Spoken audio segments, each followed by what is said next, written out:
বিসমিল্লাহির রহমানির রহিম। অধ্যায় 11 চলতরিৎ, লেকচার 3। আমরা ইনশাআল্লাহ আমাদের এই লেকচারে তড়িৎচালক শক্তি, রোধের সূত্রাবলী অর্থাৎ দৈর্ঘ্যের সূত্র এবং প্রস্থচ্ছেদের সূত্র, এছাড়াও রোধের সূত্রাবলী থেকে কিভাবে আপেক্ষিক রোধ নির্ণয় করা যায় সেগুলি ইনশাআল্লাহ, তাছাড়া আপেক্ষিক রোধের গুরুত্ব নিয়ে ইনশাআল্লাহ আমরা এই লেকচারে আলোচনা করব।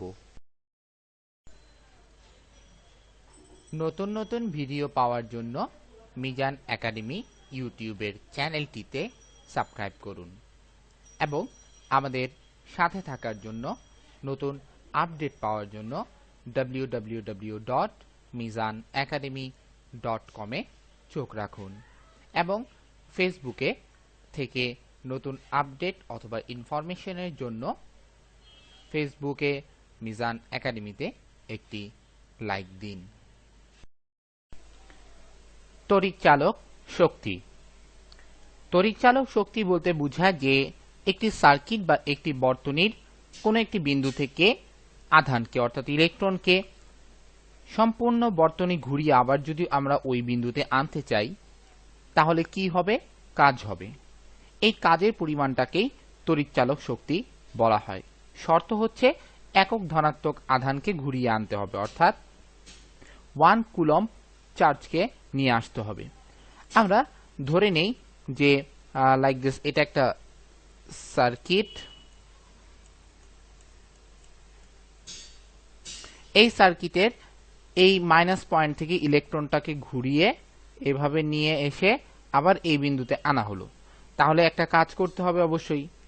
এখন একক ধনাত্মক আধানকে অর্থাৎ +1 কুলম্ব চার্জকে ঘুরিয়ে আনতে যে কাজটা করতে হয় তাকে আমরা বলে থাকি হচ্ছে তড়িৎচালক শক্তি, যাকে ই দ্বারা ডিফাইন করা হয়ে থাকে। আমরা ধরে নেই যে কিউ কুলম্ব চার্জকে বর্তনীর এক বিন্দু থেকে ঘুরিয়ে আবার ওই বিন্দুতে নিয়ে আসতে ডব্লিউ পরিমাণ কাজ করতে হয়। অতএব 1 কুলম্ব বা একক ধনাত্মক আধানকে ঘুরিয়ে আনতে কাজ করতে হবে কত পরিমাণ? W/Q পরিমাণ। এই W/Qটাই হচ্ছে কিন্তু সংজ্ঞানুসারে E, দ্যাট মিন্স তড়িৎচালক শক্তি, যার একক আমরা ভোল্টেজও লিখতে পারি, অথবা যেমন W এর একক হচ্ছে কি জুল আর Q এর একক হচ্ছে কুলম্ব, তাহলে লেখা যায় কত? জুল কুলম্ব উপরে উঠে গেলে জুল কুলম্ব ইনভার্স 1, অর্থাৎ তড়িৎচালক শক্তির এককে জুল কুলম্ব ইনভার্স 1ও লেখা যায় অথবা ভোল্টেজও লেখা যায়।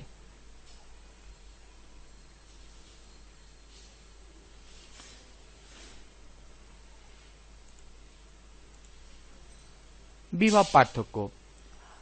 বিভব পার্থক্য হচ্ছে মূলত আমরা প্রচলিত ভাষায় বিভব পার্থক্য বলতে বুঝে থাকি যে একটি ওয়্যার বা একটি পরিবাহীর দুই প্রান্তে যে ভোল্টেজ রয়েছে বা বৈদ্যুতিক প্রেসার রয়েছে তার ডিফারেন্স।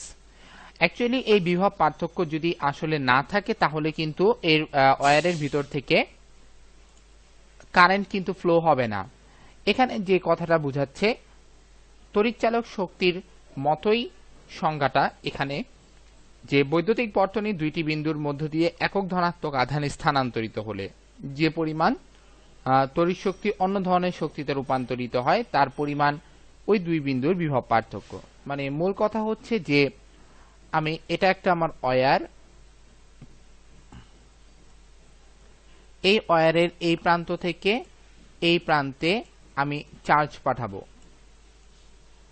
অর্থাৎ একক ধনাত্মক আধান যদি ধরে নেই পাঠাবো 1 কুলম্ব চার্জ পাঠাবো, তাহলে এখান থেকে এখানে যদি আমি কিউ পরিমাণ আধানকে পাঠাতে চাই তাহলে আমাকে কাজ করতে হয় ডব্লিউ। একক আধানকে পাঠাতে চাইলে কাজ করতে হবে হচ্ছে W/Q। এই W/Qটাই হচ্ছে কিন্তু অ্যাকচুয়ালি ভোল্টেজ, যে ভোল্টেজটা এই দুইটা ওয়্যারের দুইটা প্রান্ত, এই প্রান্ত এবং এই প্রান্তের মধ্যে একটি পার্থক্য মেইনটেইন করে, অর্থাৎ যেটাকে আমরা বলে থাকি বৈদ্যুতিক চাপের পার্থক্য মেইনটেইন করে। যদি সেই চাপ না থাকে তাহলে এখানে ভিতর থেকে ইলেকট্রন তথা এনার্জি ট্রান্সমিশন বা কনভার্সন হবে না। বিভব পার্থক্যকে ভি দ্বারা ডিফাইন করা হয় এর ইউনিট যেটা হচ্ছে সেটাও হচ্ছে ভোল্টেজ ভি।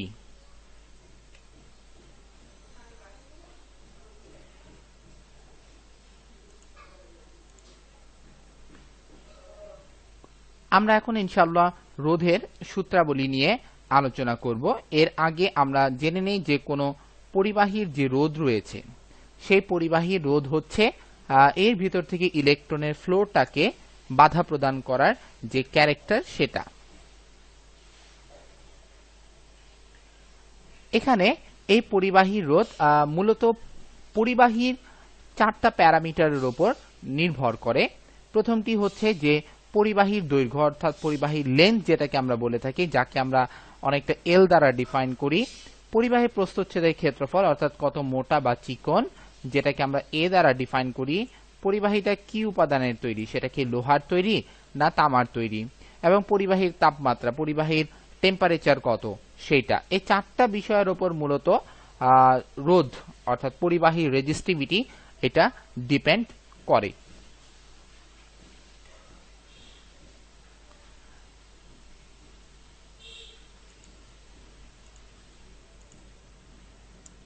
আমরা ইনশাআল্লাহ এখন দেখব হচ্ছে রোধ সংক্রান্ত দৈর্ঘ্যের সূত্র। আমরা জানি যে একটি পরিবাহীর ভিতর থেকে বিদ্যুৎ প্রবাহিত হয় এবং পরিবাহীর মধ্যে যে অণুগুলি রয়েছে সেগুলো কিন্তু সেই ইলেকট্রনের ফ্লোটাকে বাধা প্রদান করে। এই বাধা প্রদানের পরিমাণটি অ্যাকচুয়ালি রোধ বা ক্যারেক্টারটি হচ্ছে রোধ। এই রোধ নির্ভর করে হচ্ছে ওয়্যারের লেন্থের উপর, অর্থাৎ আমি যদি কোনো পরিবাহীর দৈর্ঘ্য যত বাড়াবো আমার রেজিস্টিভিটি তত সমানুপাতিক হারে বাড়বে। এটার জন্যই দৈর্ঘ্যের সূত্রটা যদি আমরা লক্ষ্য করি তাহলে দেখব নির্দিষ্ট তাপমাত্রায় নির্দিষ্ট উপাদানের পরিবাহীর প্রস্থচ্ছেদের ক্ষেত্রফল স্থির থাকলে, এখানে লক্ষণীয় ব্যাপার হচ্ছে যে আমি এ এর কোনো চেঞ্জ করতে পারবো না। অর্থাৎ একটা মোটা বা একটা চিকন যে কোনো একটা সাইজের ওয়্যার নিলেই ওটাকে কনস্ট্যান্ট রেখে আমার লেন্থ বাড়াতে হবে, অর্থাৎ লম্বালম্বি ভাবে আমি চেঞ্জ করব তার ক্ষেত্রফল বরাবর, অর্থাৎ যেটাকে আমরা অনেক সময় উইথ কতটুক মোটা কতটুক চওড়া এই ব্যাপারটা যেটা রয়েছে সেই ক্ষেত্রে কোনো আমরা চেঞ্জ আনতে পারবো না। যদি এমন হয় তাহলে লেন্থ বাড়ার সাথে সাথে ওয়্যারের লেন্থ বাড়ার সাথে সাথে আমাদের রেজিস্টিভিটিও সমানুপাতিক হারে বাড়বে। উদাহরণস্বরূপ আমরা রোধকে আর দ্বারা এবং দৈর্ঘ্যকে এল দ্বারা ডিফাইন করি, তাহলে গাণিতিকভাবে এই সূত্রের রূপটা হচ্ছে আর ইজ প্রপোর্শনাল এল। যদি আমি দৈর্ঘ্য 1 গুণ বাড়াই তাহলে রোধ 1 গুণ বাড়বে, যদি দৈর্ঘ্য আমি 2 গুণ বাড়াই তাহলে রোধও 2 গুণ বাড়বে, যদি আমি দৈর্ঘ্য 3 গুণ বাড়াই তাহলে রোধও আমার 3 গুণ বাড়বে। এটি হচ্ছে মোটামুটি সমানুপাতিকের ব্যাখ্যা। উদাহরণস্বরূপ আমি আরেকটু এক্সাম্পল দিয়ে ক্লিয়ার করছি। সাপোজ ধরে নিলাম যখন লেন্থ 5 মিটার তখন রোধ হচ্ছে 10 ওহম। এখন লেন্থ 10 ওহম হয়ে গেল, দ্বিগুণ বাড়লো, তাহলে রোধও কিন্তু দ্বিগুণ বাড়বে অর্থাৎ 20 ওহম হবে। সরি একটু ভুল বললাম, যদি 10 মিটার হয়ে যায় অর্থাৎ 5 মিটার থেকে 10 মিটার দ্বিগুণ বেড়ে যাচ্ছে, ঠিক রোধও কিন্তু সমানুপাতিক হারে দ্বিগুণ বেড়ে 10 থেকে 20 হয়ে যাবে।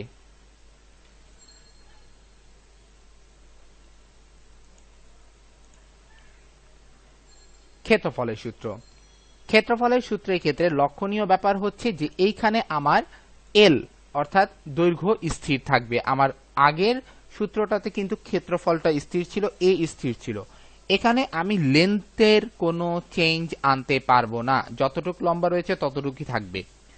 এফ ক্ষেত্রে আমরা তার উইথ অর্থাৎ এটা কতটুকু চওড়া এটাকে হয়তো মোটার দিক থেকে বাড়াতে পারবো ইনশাআল্লাহ, বা এটাকে চিকন করতে পারবো এমন অবস্থা। যদি আমরা পরিবাহীর এই ধরনের পরিবর্তন করি অর্থাৎ পরিবাহীটাকে মোটা করি অর্থাৎ ক্ষেত্রফল বৃদ্ধি করি, অথবা পরিবাহীটাকে চিকন করি ক্ষেত্রফল কমিয়ে আনি, এই ক্ষেত্রে রেজিস্টিভিটির উপর একটা ইফেক্ট পড়ে থাকে। এই ইফেক্টটা হচ্ছে যত আমি ক্ষেত্রফল বাড়াবো অর্থাৎ মোটা করব তত কিন্তু আমার রোধের পরিমাণ কমে আসবে, আর যত আমি পরিবাহীর ক্ষেত্রফল কমিয়ে ফেলবো তত আমার রোধের পরিমাণ বাড়বে। আমি একটা উদাহরণ দেই, যেমন এটা একটা পাইপ, এই পাইপের ভিতর থেকে পানি কিন্তু ইজিয়েস্ট ওয়েতে বাহিরে পড়বে, কিন্তু এই পাইপ থেকে কিন্তু কম পানি পড়বে। কারণ কি? পাইপ চিকন হওয়ার কারণে কিন্তু পানি ভিতর দিকে প্রবেশ করার ফলে একটা বাধার সম্মুখীন হচ্ছে।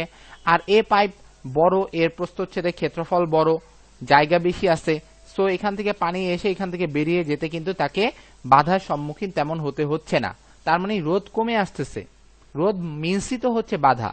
ঠিক অনুরূপভাবে ইলেকট্রিক্যাল ওয়্যারের ক্ষেত্রেও যত পরিমাণ রোধ ক্ষেত্রফল বাড়ানো যায়, পরিবাহীটাকে যত মোটা করা যায়, তার প্রস্থচ্ছেদের ক্ষেত্রফল যত বৃদ্ধি করা যায়, রেজিস্টিভিটি তত হারে কমবে। এবং ঠিক অনুরূপভাবে যদি আমরা প্রস্থচ্ছেদের ক্ষেত্রফল কমিয়ে ফেলি, অর্থাৎ প্রস্থচ্ছেদের ক্ষেত্রফল যদি আমরা চিকন করে ফেলি, তারটাকে চিকন করে ফেলি, তাহলে দেখা যাবে যে তার রেজিস্টিভিটি বা রেজিস্ট্যান্সের ভ্যালু যেটি রয়েছে সেটি আস্তে আস্তে বেড়ে যাবে। এটার জন্যই আমরা যদি ক্ষেত্রফলের সূত্রের গাণিতিক রূপটা দেখি, তাহলে দেখব আর ইজ প্রপোর্শনাল 1/a, অর্থাৎ ব্যস্তানুপাতিক সম্পর্ক। যদি a আমার বেড়ে যায়, তাহলে ক্ষেত্রফল বেড়ে গেলে আমার রোধ কমে যাবে, আর ক্ষেত্রফল যদি কমে যায় তাহলে রোধ বেড়ে যাবে। উদাহরণ আমরা যদি করি, যেমন ধরে নেই a 1 গুণ বাড়লো, তাহলে রোধ কিন্তু 1/1, অর্থাৎ 1 গুণ সেমি থাকবে। যদি 1 গুণ বাড়ে তাহলে কোনো চেঞ্জ আসতেছে না, সেমি রইল। যদি আমার ক্ষেত্রফল 2 গুণ বাড়ানো হয়, তাহলে রোধের পরিমাণ কত হয়? 1/2, অর্থাৎ রোধ কিন্তু হাফ গুণ কমে যাবে, যেহেতু ব্যস্তানুপাতিক সম্পর্ক। ঠিক অনুরূপভাবে রোধ যদি আমরা ক্ষেত্রফল যদি 3 গুণ বাড়াই, তাহলে রোধ কিন্তু 1/3 গুণ হারে কমে যাবে, কারণ ক্ষেত্রফল যত বাড়বে রোধ তত কমবে। আবার যদি আমরা দেখি এভাবে, যদি আমরা কি বলে a এর ভ্যালু যদি 2 গুণ কমিয়ে ফেলি, অর্থাৎ চিকন করে ফেলি, তখন কিন্তু রোধ অর্ধেক গুণ বেড়ে যাবে, আগে যেমন ছিল তার চেয়েও অর্ধেক গুণ বেড়ে যাবে। ঠিক অনুরূপভাবে 3 গুণ যদি আমরা আগের তুলনায় ক্ষেত্রফলটা কমিয়ে ফেলি, তাহলে কিন্তু এখানে দেখা যাবে রেজিস্ট্যান্সের ভ্যালু 1/3 গুণ কমে 1/3 গুণ বেড়ে যাবে।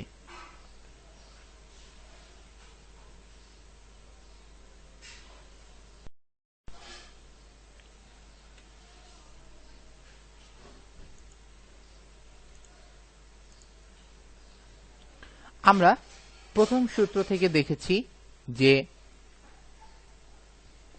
R is proportional L, দৈর্ঘ্যের সূত্র থেকে, যখন a স্থির, এবং R is proportional 1/a যখন L স্থির। আমরা 1 নং এবং 2 নং সমীকরণ দ্বারা চিহ্নিত করলাম। 1 এবং 2 নং সমীকরণকে যদি আমরা সমানুপাতের যে ম্যাথস রয়েছে, সমানুপাতের যে থিওরি রয়েছে, সে অনুযায়ী ব্যবহার করি, তাহলে আমরা আমাদের লেফট সাইডে কি রয়েছে? শুধু আর রয়েছে, তাহলে আর লিখতে পারি, এ প্রপোর্শনাল সাইন লিখতে পারি, এবং আমাদের রাইট সাইডে যেটি রয়েছে তার গুণ আকারে আমরা লিখতে পারি। এটা কিন্তু মূলত সমানুপাতের ক্যারেক্টার।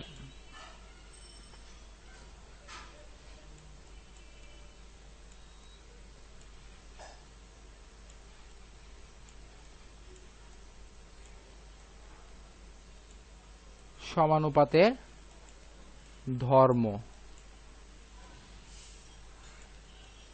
সমানুপাতের ধর্ম ব্যবহার করে এই সূত্রটা আনা হয়। আমি আবারও বলছি যে যেহেতু দুইটি ইকুয়েশনের লেফট সাইড সেম, সুতরাং তাদের রাইট সাইড গুলিও কিন্তু যেগুলি রয়েছে সেগুলো গুণ আকারে হয়ে যায়। তার মানে দুইটা লেফট সাইডে আর এর জায়গায় একটা আর লিখলাম, প্রপোর্শনাল সাইন লিখলাম, এখানে এল রয়েছে এল লিখলাম, এবং এখানে 1/a রয়েছে 1/a আলহামদুলিল্লাহ লিখলাম। তাহলে এল এর সাথে যখন আমরা 1/a গুণ দিব, যেমন এখানে আমরা একটু করে দেখাচ্ছি, এল ইন্টু 1 ডিভাইডেড a, তাহলে এল ইন্টু 1 এল ডিভাইডেড নিচে a।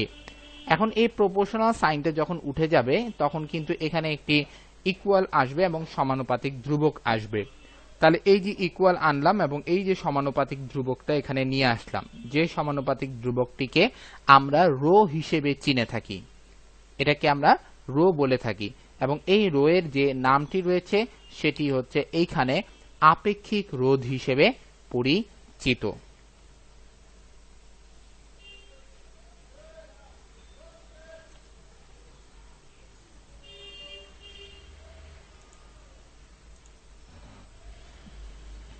আমরা আপেক্ষিক রোধটা নির্ণয় করি। আপেক্ষিক রোধের ক্ষেত্রে আমরা আগের যে সূত্রটা দেখে এসেছিলাম, R equal rho into L by A. এখন কি হবে, এই এ এর সাথে এই আর গুণ হয়ে যাবে, আর এ হবে,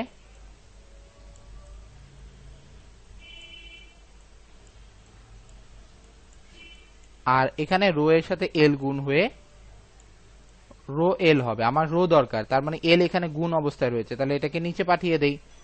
তাহলে কি আসে, রো সমান সমান আর এ নিচে হচ্ছে এল। তাহলে rho equal R A by L লিখা যায়। এই যে rho equal R into A by L, একই কথা। এখন আমরা তার ইউনিট গুণে বসাই। আমরা রোধের ইউনিট জানি ওহম, এ প্রস্থচ্ছেদের ক্ষেত্রফলের একক জানি মিটার স্কয়ার, লেন্থের একক জানি মিটার। তাহলে এই মিটার আর এই মিটার স্কয়ার কেটে কিন্তু একটা মিটার থাকে, এই যে সেই একটা মিটার, পাশে হচ্ছে ওহম। আপেক্ষিক রোধের একক হচ্ছে ওহম মিটার।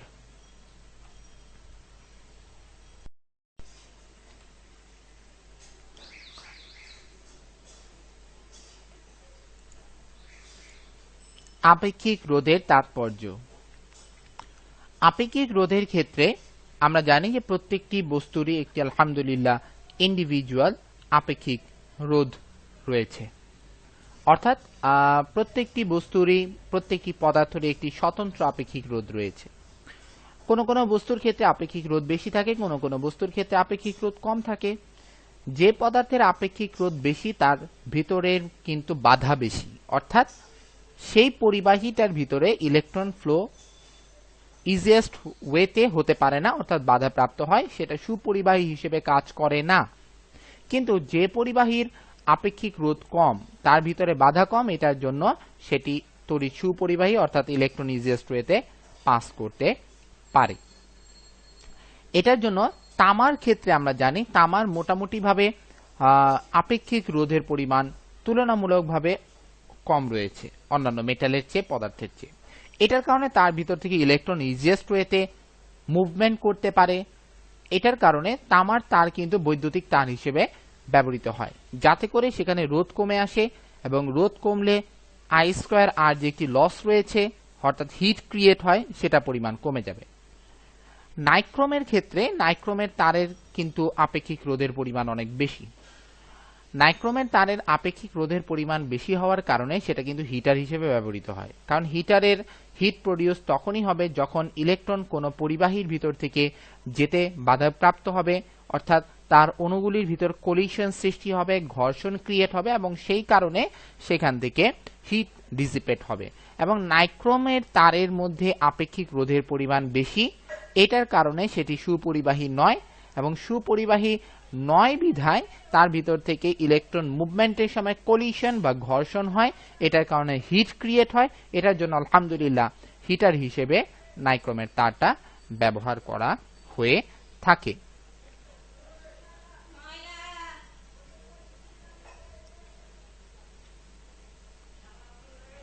টাংস্টেন, আমরা বৈদ্যুতিক বাতি, অর্থাৎ যেমন আমরা 60 পাওয়ারের বাল্ব বা 100 পাওয়ারের বাল্ব যেগুলি ব্যবহার করে থাকি, সেই সমস্ত বাল্বের ভিতরে টাংস্টেন রয়েছে। এই টাংস্টেন হচ্ছে উচ্চ রোধকত্ব সম্পন্ন, এবং গলনাঙ্কের কারণে এটি ইজিয়েস্ট ওয়েতে বৈদ্যুতিক শক্তিকে অন্য একটা এনার্জি, দ্যাট মিনস আলোক এবং হিট এনার্জিতে ক্রিয়েট করতে পারে।